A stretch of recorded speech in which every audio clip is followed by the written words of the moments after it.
नमस्कार दोस्तों, आप देख रहे न्यूज फास्ट और मैं मंगला चौधरी आपका स्पेशल न्यूज में स्वागत करता हूं। कल पूरा भारत देश पूर्व राष्ट्रपति प्रणब मुखर्जी के निधन पर शोक में डूबा हुआ। कभी ऐसा सोच भी नहीं सकते, बहुत दुखद घटना हो रही है कि हमारे हाथों से भारत रत्न चला गया। एक भारत रत्न प्रणब मुखर्जी को एक ऐसे व्यक्ति के तौर पर याद किया जाएगा जिनकी प्रशासनिक क्षमता अद्भुत थी, साथ ही वे धर्म और संस्कृति को लेकर उनका लगाव बेहद गहरा था। देश हमेशा भारत रत्न प्रणब मुखर्जी को ऐसे राष्ट्रभक्त के तौर पर याद रखेगा जिन्होंने भारत के राजनीतिक और सामाजिक जीवन पर एक गहरी छाप छोड़ी थी। अब हमारे बीच प्रणब दादा नहीं रहे। ऐसा महसूस हो रहा है कि हमारे साथ ही है, लेकिन अब हमारे बीच नहीं रहे। चाहे वो अर्थव्यवस्था हो, चाहे किसी भी सामाजिक क्षेत्र में हो, उन्होंने अपना कार्य एक संपूर्ण क्षमतावान के साथ किया है। देखिए इस ग्राउंड रिपोर्ट में आपके स्क्रीन के सामने। पूर्व राष्ट्रपति प्रणब मुखर्जी का जन्म पश्चिम बंगाल के वीरभूमि जिले के किरनाल शहर के निकट स्थित बैराती गांव में एक स्वतंत्रता सेनानी परिवार में 11 दिसंबर 1935 में हुआ था। स्वतंत्रता सेनानी पिता का प्रणब के जीवन पर गहरा प्रभाव रहा है। रविंद्र संगीत की प्रख्यात गायिका सुब्रा मुखर्जी से उनका विवाह हुआ। उन्होंने कलकत्ता विश्वविद्यालय में इतिहास और राजनीतिक शास्त्र में एमए के साथ लॉ की डिग्री हासिल की। शिक्षक और पत्रकार की अगर बात करते हैं के तौर पर पेशेवर जीवन की शुरुआत की थी उन्होंने। प्रणब के राजनीतिक सफर की बात करें तो इंदिरा गांधी के प्रधानमंत्री काल में 1969 में पहली बार कांग्रेस के टिकट पर वे राज्यसभा के सदस्य बने। 5 दशक में अपनी राजनीतिक जीवन में इंदिरा गांधी, राजीव गांधी, नरसिंह, मनमोहन सिंह के सरकारों में कई महत्वपूर्ण पदों पर कार्य किए। इंदिरा गांधी सरकार में 1973 और 74 की अगर बात करते हैं तो उद्योग मंत्रालय के उप मंत्री रहे और बाद में वित्त मंत्री बनाए गए।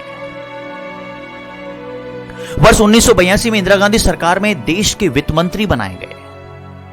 नरसिंह राव सरकार की योजना आयोग के उपाध्यक्ष बनाए गए। नरसिंह राव सरकार में ही वाणिज्य मंत्री और विदेश मंत्री जैसे पदों पर भी रहे। मनमोहन सिंह की सरकार में वर्ष 2004-06 तक रक्षा मंत्री और 2006-09 तक विदेश मंत्री रहे। वर्ष 2009 और 12 तक वित्त मंत्री के तौर पर भी सेवा दी। बहुत अच्छी सेवा करते हुए आगे बढ़े हैं। 2012 में प्रणब भारतीय गणराज्य के राष्ट्रपति चुने गए। राजनीतिक तौर पर उनका जीवन सदा युवा पीढ़ी के लिए एक आदर्श तौर पर नेता के तौर पर रहा। राष्ट्रपति के तौर पर उन्होंने महामहिम शब्द को राष्ट्रपति पद के नाम से हटाया।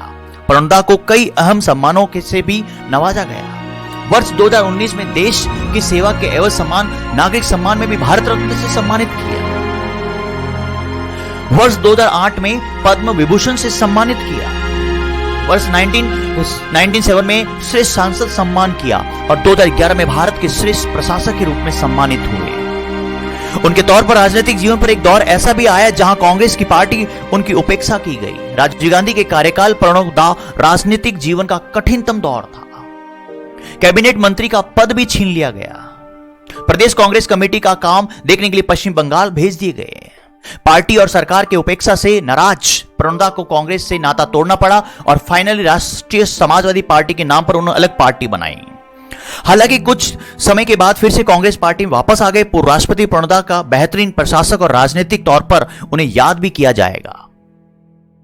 अंतर्राष्ट्रीय मुद्रा कोष, विश्व बैंक और एशियाई विकास बैंक, अफ्रीकी विकास बैंक के निदेशक बोर्ड में रहे हैं। वर्ष 1982, 83, 84 में राष्ट्रमंडल वित्त मंत्रियों के सम्मेलन में भारतीय प्रतिमंडल की अगर बात करते हैं वहां पर उन्होंने भाग लिए। 1994, 95, 2005, 2006 में संयुक्त राष्ट्र महासभा में भारत का प्रतिनिधित्व किया।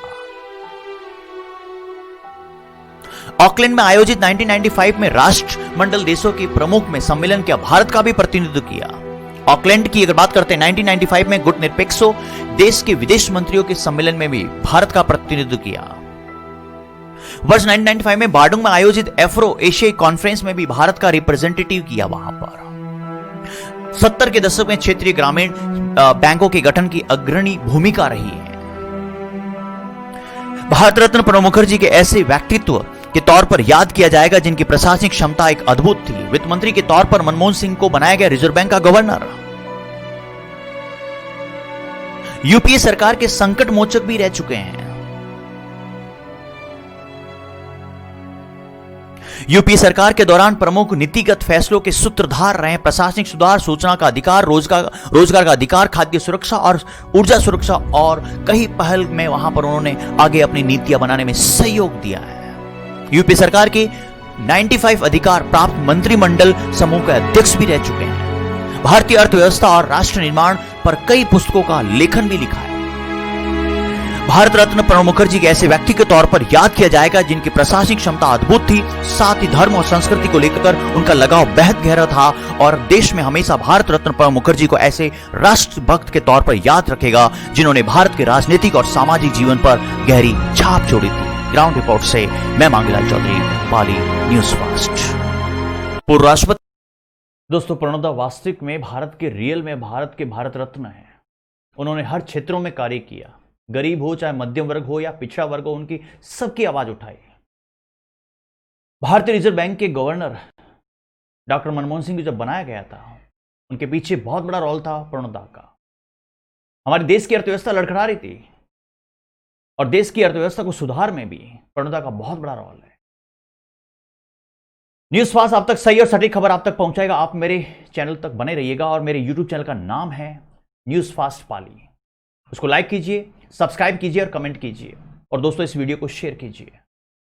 अगर आप स्थानीय क्षेत्र की, अगर आसपास की अगर न्यूज देना चाहते हैं तो मेरे व्हाट्सएप नंबर आपके स्क्रीन पर चल रहे हैं 9887177751। उस पर आप मुझे वीडियो और स्क्रिप्ट लिखकर भेज दीजिए। आज के लिए इजाजत दीजिए। Thank you so much. जय हिंद, जय भारत।